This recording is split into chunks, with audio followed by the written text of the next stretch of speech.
जब आगे हम बात करते हैं कि अगर बहुत सारे कैपेसिटर्स सीरीज में लगे हो और बहुत सारे कैपेसिटर्स पैरेलल में लगे हो तो हम कैसे इसकी एनर्जी निकालें।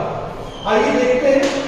तो जैसा आप देख रहे हो कि एनर्जी इन सीरीज, अगर मान लीजिए बहुत सारे कैपेसिटर्स मैंने सीरीज में लगा दिए, इस तरीके से मान लीजिए n कैपेसिटर्स हमने सीरीज में लगा दिए और यहां पर पोटेंशियल डिफरेंस दिया, तो आखिर आप कैसे निकालेंगे कि टोटल एनर्जी कितनी हो।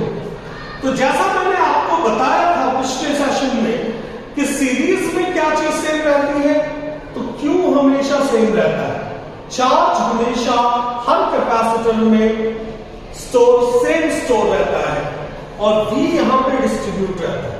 तो यहां पर हम Q से रिलेटेड एनर्जी के फॉर्मूले को यूज करेंगे।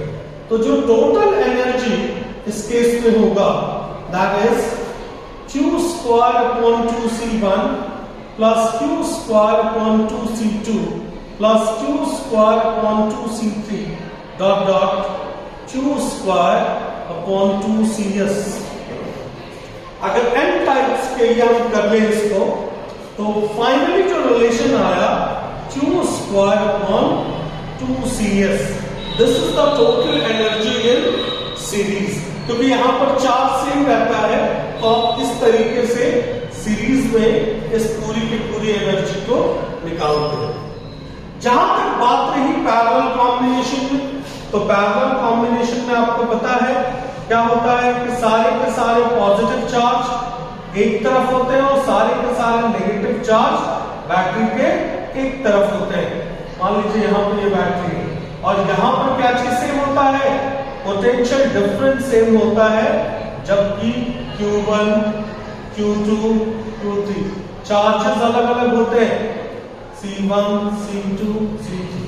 तो यहां की जो टोटल एनर्जी आप निकालेंगे वो टोटल एनर्जी होगी in terms of half CV square. तो half C1V square plus half C2V square plus ऐसे ऐसे करके हाफ CPV स्क्वायर। तो टोटल एनर्जी जो हुई that is half CP into V square. यानी कि पूरे पैरेलल में जब भी आप एनर्जी निकालेंगे तो इस फॉर्मेट में निकालेंगे और सीरीज में जब भी आप एनर्जी निकालेंगे तो इस तरीके से निकालेंगे। तो ये तो एक सिंपल सी बात है कि अगर सीरीज और पैरेलल में आप टोटल एनर्जी निकालेंगे तो क्या कैसे निकाल, आप इंडिविजुअली भी निकाल सकते हैं और सबको जोड़ सकते हैं, और या फिर आप इस तरीके से भी कर सकते हैं। आइए हम अगले टॉपिक की तरफ चलते हैं विच इज वेरी इंपॉर्टेंट और हमेशा वो पूछा जाता है सारे एग्जाम्स में, दैट इज एनर्जी डेंसिटी। तो हमारा जो अगला टॉपिक है दैट इज एनर्जी डेंसिटी।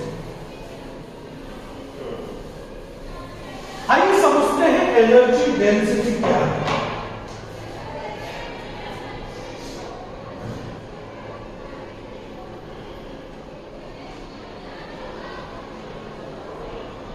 इसको हम U से दिखाते हैं। इसका फॉर्मूला बेसिकली होता है एनर्जी पर यूनिट वॉल्यूम। क्या होता है, what is energy density? Energy per unit volume is called energy density। तो जैसा हम फॉर्मूला यूज करते हैं एनर्जी डेंसिटी का, एनर्जी अपॉन वॉल्यूम। तो देखिए एनर्जी कितना होगा, अभी हमने निकाला हाफ CV स्क्वायर और वॉल्यूम होगा एरिया इनटू थिकनेस। और कैपेसिटर जो होता है, कैपेसिटेंस किसी भी पैरेलल प्लेट कैपेसिटर का वो होता है epsilon not A/d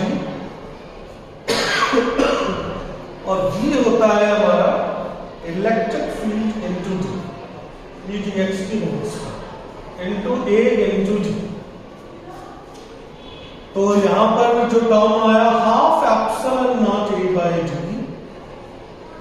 into A into D को नीचे ले आए और ऊपर हो गया हमारा E² D²। तो देखिए डी स्क्वायर सी यहां नीचे कट गया, ए से ए कट गया, तो फाइनली हमारे पास जो टर्म बचा half epsilon naught E square, half epsilon naught E square. तो अगर आपसे कभी भी ध्यान रखिएगा एनर्जी डेंसिटी के टर्म्स में एनर्जी पूछा जाए, क्योंकि इस पर नीट के क्वेश्चन में ऐसा बिल्कुल इसी पे बेस्ड क्वेश्चन आया था कि एनर्जी डेंसिटी के टर्म्स में एनर्जी पूछा गया है, तो इस टर्म में जो एनर्जी हो जाएगी that would be energy density into volume, energy density into volume, यानी half epsilon naught E square into A into D. तो अगर आपसे कभी भी एनर्जी पूछी जाए in terms of energy density, तो आप ये फॉर्मूला लगाएंगे, और आपसे सिर्फ एनर्जी डेंसिटी पूछी जाए तो आप यहां पर इस तरीके से इस फॉर्मूले को लगाएंगे। तो प्लीज नोट इट डाउन।